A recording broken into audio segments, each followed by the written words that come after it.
Hello दोस्तों, स्वागत है आपका इंग्लिश पर। हम सीख रहे हैं एसपी बख्शी साहब की किताब नाउन चैप्टर कवर कर रहे हैं और ये सेकंड सेशन है नाउन चैप्टर का। एक्सरसाइज ए। मैं अक्षय पांडे, आपका दोस्त। आइए सीखते हैं आज 16 नंबर क्वेश्चन से 26 नंबर क्वेश्चन तक और एक्सरसाइज ए कंप्लीट। ये बहुत ही प्यारी बुक है और एसएससी एग्जामिनेशन की तैयारी करने वाले स्टूडेंट्स के लिए रियली इट्स वेरी इंपॉर्टेंट, या फिर किसी और भी एग्जामिनेशन की तैयारी करने वाले स्टूडेंट्स के लिए भी really it's a boom, because English is English. देखते रहिए इंग्लिशा। Question number 16। I gave him 2 500 rupees notes for depositing in my saving account. मैंने उसे 2 500 के नोट दिए मेरे सेविंग अकाउंट में जमा करने के लिए। तो नोट्स कितने दिए हमने? 2। तो बीच की बात 500 रुपीज़ दिमाग से हटा दीजिए। 2 के साथ नोट्स ठीक है, क्योंकि 2 नोट्स होगा, 2 नोट नहीं होगा। 2 is a plural adjective here, plural numeral adjective, क्योंकि नंबर वाला एडजेक्टिव है। और आगे नोट्स ठीक है, प्लूरल के साथ प्लूरल नाउन आएगा। लेकिन यहाँ 500 और बीच में जो हाइफन, उसके बाद हमने रुपीज़ लिखा है। यहाँ रुपीज़ नहीं लिखना है, हमें रुपी लिखना है। क्यों? पहली बात तो इस चीज़ को जानने के लिए आप देखिए, ऊपर बटन आई बटन आपको दिख रहा होगा, वहाँ आप टच करेंगे और आप देख सकते हैं इसे। दोस्तों, एक वीडियो मैंने डेडिकेटेड वीडियो हाइफनेटेड एडजेक्टिव और नाउन के कॉन्सेप्ट पर बनाया है। फिल वक्त आप इसे सीखिए कि 500 हाइफन रुपी क्यों लिखेंगे, जबकि 500 तो 1 से ज़्यादा है, बहुत ज़्यादा नंबर है, फिर भी हम रुपीज़ नहीं लिखेंगे, रुपी। क्योंकि नोट्स वर्ड नाउन है और नाउन से पहले आकर 500 रुपी ये एडजेक्टिव की तरह फंक्शन करेगा। तो जब कोई हाइफन वाला एडजेक्टिव किसी नाउन के लिए वास्तव में एडजेक्टिव की तरह काम करता है, तो हम एडजेक्टिव को प्लूरल नहीं बनाते हैं, क्योंकि आमतौर पर हम एडजेक्टिव को प्लूरल नहीं बनाते हैं। इसलिए 500 रुपीज़ ये पूरी बात गलत है और ये पूरी बात नोट्स जैसे नाउन के लिए एडजेक्टिव की तरह फंक्शन कर रहा है। इसलिए हम यहाँ पर कहेंगे 500 रुपी, ना कि 500 रुपीज़। जबकि 500 एक प्लूरल नंबर है, फिर भी इसके बाद हम सिंगुलर नाउन ही लगाएंगे, लेकिन हाइफन के साथ। और इसी तरह के एडजेक्टिव को हम कहते हैं हाइफनेटेड एडजेक्टिव। समझ गए होंगे I think. Next question number 17। It is never my business to give an advice to those who are not sensible enough to deal with their own problems. कि मेरा ये काम नहीं है उन्हें सलाह देना जो वास्तव में सेंसिबल नहीं है, सेंसिटिव नहीं है अपने समस्याओं, अपने प्रॉब्लम्स को सॉल्व करने के लिए। तो जो कोई अपने प्रॉब्लम्स को सॉल्व कर ही नहीं पाते, उसके साथ डील ही नहीं कर पाते, तो मैं उन्हें सलाह नहीं देता। This is the question here. So it is never my business to give an advice. An advice wrong है। Advice is always a singular uncountable noun, और हम जानते हैं कि सिंगुलर अनकाउंटेबल नाउन अपने से पहले एन या ए नहीं लेता। तो यहाँ पर एडवाइस एक सिंगुलर नाउन है और अनकाउंटेबल नाउन है, और हमेशा सिंगुलर में ही इस्तेमाल होता है, ये भी ध्यान रखिएगा। इसका प्लूरल कभी भी एडवाइसेस भी नहीं बनता। तो आइए यहाँ सीखते हैं। जब ये सिंगुलर नाउन है, अनकाउंटेबल है, तो इसके पहले एन को हटा देंगे। एक आंसर तो ये पॉसिबल है। दूसरा आंसर इसका ये पॉसिबल है कि आप एन की जगह पर एक फ्रेज़ लिख सकते हैं एन की मीनिंग को मेंटेन करने के लिए। एन से मीनिंग सिंगुलर आ रही है, तो सिंगुलर मीनिंग को मेंटेन करने के लिए आप एडवाइस से पहले एन की जगह पर, एन तो लिख नहीं सकते, तो एन की जगह पर एक फ्रेज लिखेंगे a piece of advice. Right, means एक एडवाइस, एक सलाह। तो अंग्रेज़ों ने एडवाइस शब्द को गिनती की समझ नहीं दी है, इसलिए अनकाउंटेबल समझा जाता है। मान्यता है, भाषा एक मान्यता है। क्यों ऐसी ही मानी गई है बात, वी कांट से, बस ऐसी मान्यता है, ये हमें सीखनी है। तो एन तो लिख नहीं सकते, अनकाउंटेबल है, एन की जगह पर अ पीस ऑफ एडवाइस लिख देंगे। 2 सलाहें होती तो 2 पीसेज ऑफ एडवाइस, 3 होती तो 3 pieces of advice. This is the style of writing about advice. Question number 18। The committee is divided over the issue of his appointment and this has resulted in much ranker among its members. इसमें देखिए, committee divide हो चुकी है। Committee word एक collective noun है। जब collective noun वास्तव में कलेक्शन के सेंस में इस्तेमाल हो, एज अ होल अगर यूज़ हो, तो हम उसे सिंगुलर समझते हैं। लेकिन कमिटी डिवाइड हो गई तो इसकी मीनिंग क्या है? डिवीज़न किसके बीच होगा? कमिटी में कौन होते हैं? तो बैठे हुए मेंबर्स होते हैं। कमिटी में इंडिविजुअल्स होते हैं। तो इंडिविजुअल्स मीन्स मेंबर्स उसके। इंडिविजुअल मीन्स एक प्राणी, इस तरह के कई हैं, तो इंडिविजुअल्स कह रहा हूँ मैं। तो कमिटी डिवाइड हो गई, इससे साफ जाहिर है कि उसमें जितने भी मेंबर्स हैं, जितने भी इंडिविजुअल्स हैं, सबके मत, सबके विचार अलग अलग होंगे। तो कमिटी जब डिवाइड हुई तो कमिटी को हम प्लूरल सेंस में देखेंगे, क्योंकि जब डिवीज़न हुआ तब इसकी मीनिंग एज अ होल नहीं रही, बल्कि हम इससे मीनिंग उसके मेंबर्स को देने लगते हैं, रेफरेंस मेंबर्स को जाने लगता है, क्योंकि डिवीज़न के बाद ज़्यादा का सेंस आएगा। डिवाइड कोई चीज़ होगी तो ज़्यादा होगा कोई चीज़। ध्यान रखिएगा, मैथ्स की मैं बात नहीं कर रहा।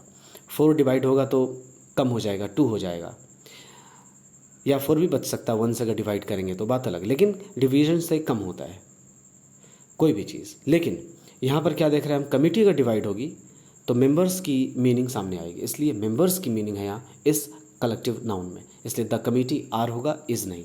ध्यान से समझिए, the committee are divided over the issue of his appointment, कि कमिटी का विचार जो है वो बदल चुका है, अपने अपने विचारों में वो डिवाइडेड हो गए हैं।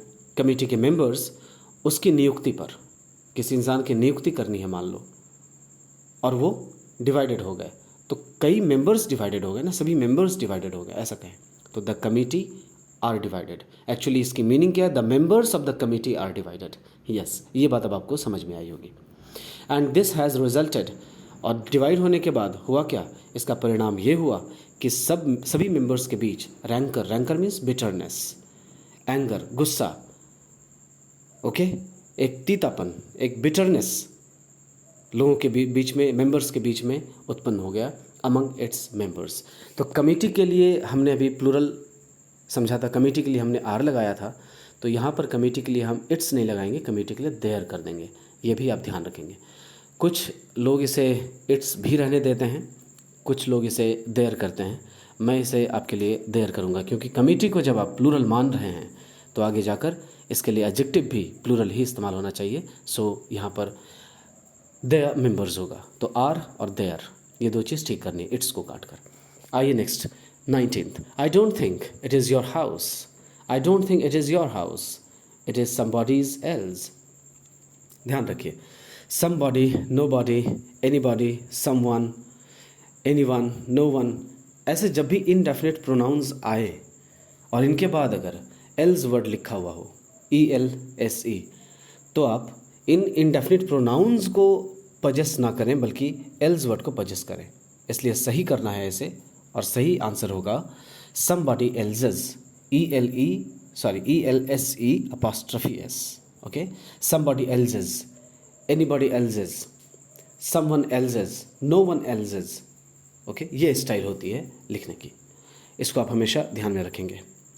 Next 20th, there is a lack of girls' schools, there is a lack of girls' schools in the town and many parents don't like to send their children to co-educational institutions, कि यहाँ पर इस town में बहुत कमी है girls schools की, और बहुत पेरेंट्स, बहुत माता पिता अपने बच्चों को, ख़ासकर बेटियों को को एजुकेशनल इंस्टीट्यूशंस में भेजना नहीं चाहते, यानी जहाँ पर लड़के और लड़कियाँ दोनों ही पढ़ते हैं, एक ऐसे इंस्टीट्यूशन में कोई भी माता पिता इस टाउन के भेजना अपनी लड़कियों को नहीं चाहते वहाँ, इसलिए गर्ल्स स्कूल की हालत यहाँ ख़राब है, गर्ल्स स्कूल की कमी है, ये रिफ्लेक्शन है क्वेश्चन में।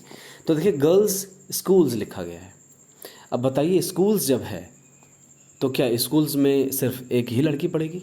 नहीं, तो GIRL ये सिंगुलर नाउन लिखा हुआ और इसमें अपॉस्ट्रोफी एस लगाया गया है। This is totally wrong, so we have to make it plural, sense समझना है। तो गर्ल्स कई होंगी, तो सबसे पहले हम प्लूरल इसे बना दें, GIRLS प्लूरल बन गया, और इसे प्लूरल बनते ही अब पजेस करेंगे। तो सिंगुलर नाउन अपॉस्ट्रोफी एस से पजेस होता है, और प्लूरल नाउन अपॉस्ट्रोफी से पजेस होता है। प्लूरल बनाया GIRLS, बस सिर्फ और सिर्फ अंत में अपॉस्ट्रोफी लगाइए, बाकी सब करेक्ट है। इसलिए इसका करेक्ट होगा girls schools, GIRLS then apostrophe. Now 21st, he was late and entered the female compartment in a hurry, कि वह लेट है और वह हड़बड़ी में फीमेल कंपार्टमेंट में घुस आ गया है। तो दोस्तों यहाँ पर आप ध्यान से देखें, हमें फीमेल कंपार्टमेंट नहीं कहना चाहिए, आमतौर पर वुमन कहते हैं, वुमन कंपार्टमेंट। तो ये यूसेज है, पर्टिकुलर यूसेज है, कोलोकेशन कहते हैं इसको, कि वुमन के साथ या आमतौर पर वुमन कब यूज़ होगा और फीमेल कब यूज़ होगा, राइट। तो हम इसी तरह से यहाँ देखेंगे कि वुमन कंपार्टमेंट कहना सही समझेंगे।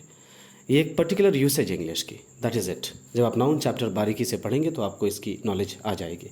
क्लासेस देखते रहिए, मैं ग्रामर की क्लासेस 0 से लेकर टॉप तक ले जाऊंगा, बस जुड़े रहिए, आपको सभी ग्रामर के टॉपिक ढंग से मिलेंगे। Next is, when we reached picture hall we found there was no place. जब हम लोग पिक्चर हॉल पहुँचे तो देखते हैं क्या कि वहाँ पर कोई जगह नहीं है। तो प्लेस कहने से मीनिंग जगह है। प्लेस मतलब जैसे दिल्ली, कलकत्ता, हरियाणा, चंडीगढ़, ओके, बिहार, ये सभी प्लेसेस हैं। इन सभी जगहों को हम इंग्लिश में प्लेस कहते हैं। लेकिन आप जब कहीं बैठने की जगह की बात करते हैं और आपको बैठने के लिए जगह नहीं मिल रही तो उस जगह को हम प्लेस नहीं कहेंगे, उसे हम रूम कहते हैं। आप क्रिकेट में याद कीजिए, हम कहते हैं कि खिलाड़ी ने रूम बनाकर बॉल को हिट किया, रूम बनाकर शॉट लगाया, रूम बनाकर मारा। तो रूम बनाकर मतलब जगह बनाकर, राइट। तो रूम मीन्स जगह, जब आपको बैठने की मीनिंग देनी हो इस सेंस में, समझ रहे हैं आप। तो यहाँ प्लेस की जगह हम रूम लिखेंगे, यह करेक्ट है।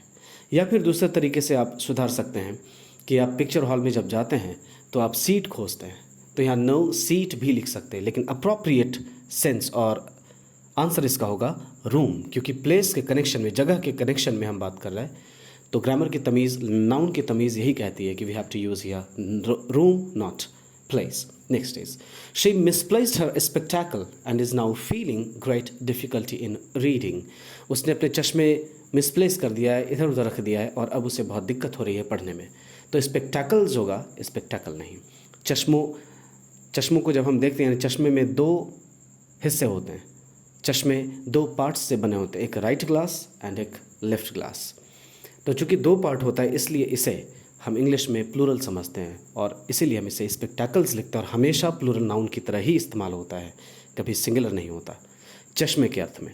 हाँ, स्पेक्टैकल की मीनिंग होती है, इसकी मीनिंग होती है सीनरी, सीन, दृश्य। खैर, उसने दृश्य नहीं खोया है, चश्मा खोया है। Spectacles is right. 24th, Arabian Nights are a collection of very interesting episodes of adventure. Arabian Nights एक किताब है, एक ही किताब है। उसका नाम भले ही प्लूरल जैसा दिख रहा है लेकिन नाम तो सिंगुलर है। प्लूरल जैसा दिख रहा है लेकिन है सिंगुलर, ध्यान रखिएगा। तो प्लूरल लुकिंग सिंगुलर नाउन है अरेबियन नाइट्स, ये नाम, एक ही किताब का एक नाम है। तो यहाँ पर आर अ कलेक्शन ऑफ नहीं होगा, बल्कि is a collection of very interesting episodes of adventure. Arabian Nights is a, जैसे mathematics is a subject, mathematics are नहीं, एक ही सब्जेक्ट है। एस पर भले ही एंड हो रहा है, प्लूरल जैसा दिख रहा है लेकिन है singular. Next is, I hope to visit my uncle only next year during summer vacations. Vacations शब्द गलत है। वैकेशन हमेशा एक सिंगुलर नाउन है, अनकाउंटेबल नाउन है, इसे इसलिए हम सिंगुलर के तौर पर ही लिखेंगे, वैकेशंस नहीं लिखेंगे, एस हटा देंगे, वैकेशन लिखेंगे। Next and the last one is, he was offered lecturership by the committee.